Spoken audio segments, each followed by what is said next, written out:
Alrighty. We finally made it. It's time to look back on the year that was 2020 and talk about my favorite albums from the past 12 months.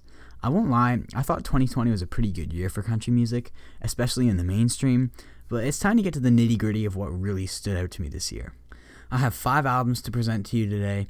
It's not a top 5 video where I've ordered each album, but rather a 5 album pedestal to just display the best country music to come out this year. However, the final album I'm going to discuss does take the gold as my favorite album of the year, but other than that, there isn't a definitive ranking for each of these projects. The first album I want to talk about is Ashley McBryde's Never Will. In my opinion, Ashley couldn't have made a better follow-up for her debut album Girl Going Nowhere. Ashley really shows off her storytelling and ability to narrate and play a third-person role in songs. We kick it off with Hang In There Girl, which I think is the perfect opener to this album. It sets the mood for the rest of the project expertly. It's Ashley talking to this girl who's having a rough go, but Ashley's been there before, and she's just telling her to hang in there, girl. I think the production brings the song to life. The bright, optimistic blend of country, rock, and modern ambient touches just makes for the best opener she could make.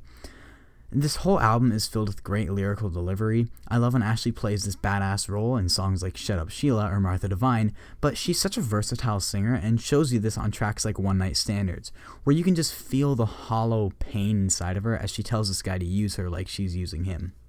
Something about the production does a great job of matching the content of the track. The production feels like this happy, relaxing song, almost acting as a band-aid to hide the situation that's happening. Sparrow has one of the standout vocal performances. It's nice and stripped back for Ashley and the backup vocals to harmonize on those big Sparrow notes. I've talked about Martha Divine on this channel many times, so I won't go into depth, but you all know my thoughts on it by now. But then you get songs like Styrofoam and Stone, which are so similar yet so opposite in their own respects. Stone is simple. It's using a stone as a piece of symbolism to talk about her brother who passed away. It's tough to listen to because it doesn't tug on your heartstrings as much as it does smack them across the face. The only criticism I have for Stone is there may be too many rock references. If she did something more similar to A Rock by Hardy, where he simply ties the rock in at the end of each verse, I think all the clever metaphors would be a lot more impactful, but it's still a really gorgeous tune with one of the best mandolin riffs from this year. Styrofoam, as I mentioned, is a good fun song. She simply talks about all the uses for styrofoam and how you can say this and that about the environment, but nothing will ever beat good old styrofoam. One thing I think this album does really well is the layout and structure of it. I find lots of albums struggle to get going, but then end too abruptly. But this album does a great job of welcoming you in with Hang In There Girl, getting you comfortable before getting into the thick of the project. Also, the way the songs flow from one another really helps the album move along. Sometimes albums will get caught in a certain mood and stay there for too long, losing the effect of the vibe.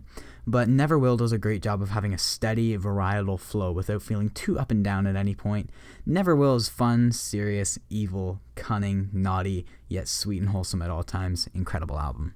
Next album I want to talk about was just mentioned in my blurb about Never Will. It's A Rock by Hardy. When I first learned about Hardy, I thought he was a really clever songwriter, but if I'm being honest, I never saw too much potential in his solo career as an artist, but man did he prove me wrong on his debut solo album, A Rock.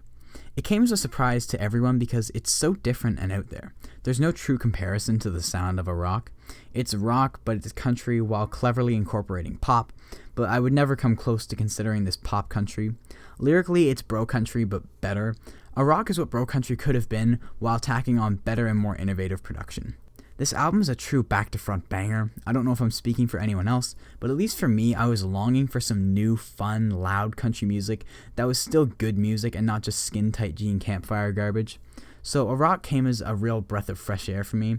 I mentioned this in my review of the album, but Hardy really makes sure people take note of his range on this album. I've belted out Boots in my truck many times, but only a handful of times did I get anywhere near the high notes. But Hardy isn't even squeaking out these high notes with a falsetto or a tight, strained voice. He is belting these notes, hitting them with conviction, power, and control. One of the obvious runaway factors for this album is the songwriting, songs like Boyfriend. He doesn't want to be her boyfriend anymore because he wants to marry her, but you wouldn't know that from the first verse. He does a great job of keeping his cards real close and then playing when it's right. Boyfriend is like Love You Like I Used To by Russell Dickerson, if Russell Dickerson was the slightest bit interesting and if that song wasn't cheesy pop garbage. Give Heaven Some Hell really stirred everyone's emotions, I think. Anyone who has lost anyone will feel this song's impact. It takes such a horrible subject, obviously that of a friend dying young, but it feels so optimistic. I forget if I said this in my original review, but though it does bring a tear to my eye, rather than making me want to curl up and cry, it's almost that nudge pushing you to go live your life. The abundance of minor chords keeps the song grounded and blue, but the vocals are just so encouraging, especially how he delivers it. There's too many highlights on here to talk about each one specifically, but quickly, the vocals on Boots are to die for. Ain't a Bad Day has one of the most badass bass walks country music has seen in a while. One Beer, the single, which saw great success, really shows Hardy's poetry through music. So Close, though for whatever reason heavily criticized, I think has some of the strongest harmonies we got this year. Hate Your Hometown is similar to Boyfriend in how Hardy just turns the tables on you and keeps you glued to the track. Unapologetically Country is the best bro country song we've maybe ever gotten. And lastly, A Rock is a sentimental time capsule gem. And for more thoughts on the song A Rock, you can find it in my top 20 songs of 2020. And for more of my thoughts on this album, you can go check out my original review. Honky Tonk Hell by GABE. What pure musicianship. This album is wheat blowing in the fields, mixed with drunken bar fights and heartbreak. Upon first listen, I was impressed but didn't think much of it, but as of late, I've been going back to it more and more and have realized how pure this album is. Pure is the word I'm really looking for here. It's just music at its finest core. Simple instrumentation with some of the best imagery you're going to find. It's songs like 30 Seconds at a Time that will get you in my Album of the Year discussion. How the production stays out of the way and lets Gabe's style and lyrics take the spotlight. The whole last verse is one of the best lyrical passages of this year.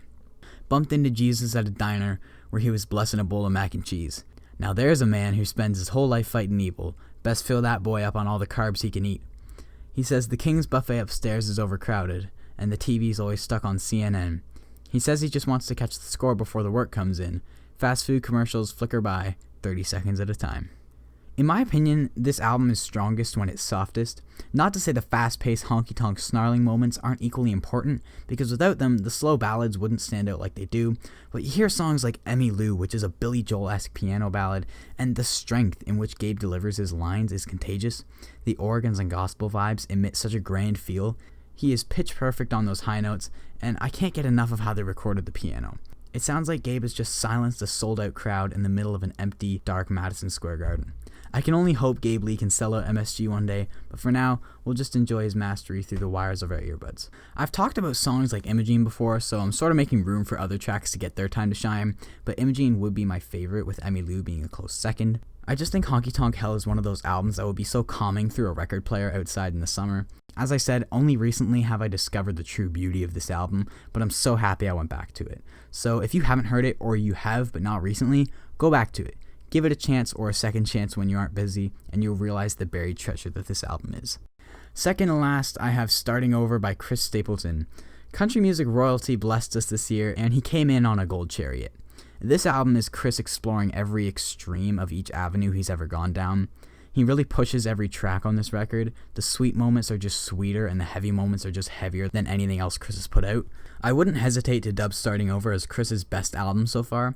I find with some artists that have these stunningly big voices, they tend to overuse it in hopes of making every song just a carbon copy of whatever song blew them up, but that's not Chris. For example, Tennessee Whiskey is a stunner, but he's not trying to recreate Tennessee Whiskey. He's trying to make Starting Over, or Hillbilly Blood. Each song has its own character and personality, which is really hard to do. Back to the vocals, however, Chris's voice is big, but that's just his voice. He can use that same raspy range on a song like the title track, but then convey a completely different mood by just changing his vocal attitude on a song like Watch You Burn, which, by the way, is one of the heaviest, darkest, deepest, just best songs of the year. The balladry and rowdy moments are so perfectly different yet similar in that they work together as a whole interconnected project really well.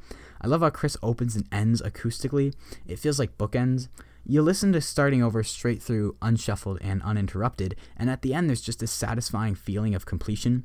Like when you finally close a book, that's all I can really compare the feeling to. That satisfying feeling of thinking, I'm finished, but at the same time you're sad because it's over.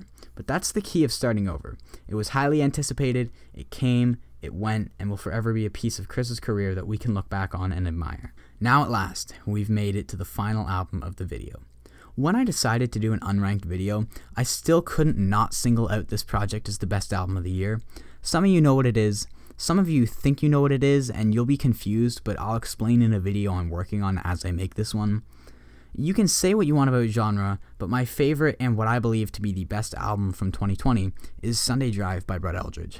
Sunday Drive is a modernized rebirth of the fantastic 50s crooning Sunday morning music. It's a hoot of a time as often as it is one of the most sentimental pieces of music you'll ever hear. I think one of the big factors helping this record is the time it was released. A time of confusion and uncertainty as the world moves forward. The world is moving faster than it can handle, and so is music. The incorporation of technology is leaking into every genre at this point, and everyone's just trying to get a grasp on how they can stand out. But what Brett did was genius. He stood out by making an album that everyone can enjoy. He brought it back to the basics of music. Philosophical piano ballads about life, fun acoustic jams about teenage Romeo and Juliet style love, a collective love for his hometown, and everything else.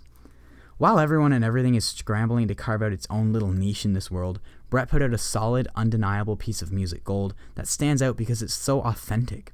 It's not searching to be anything else or experimenting with new stuff. It's the most wholesome basics recorded in a modern Chicago studio. Fun vocals, crooning vocals, sentimental deliveries, mature deliveries, innocent deliveries. This album truly has it all and then some, tightly wrapped up with a bow tie on top.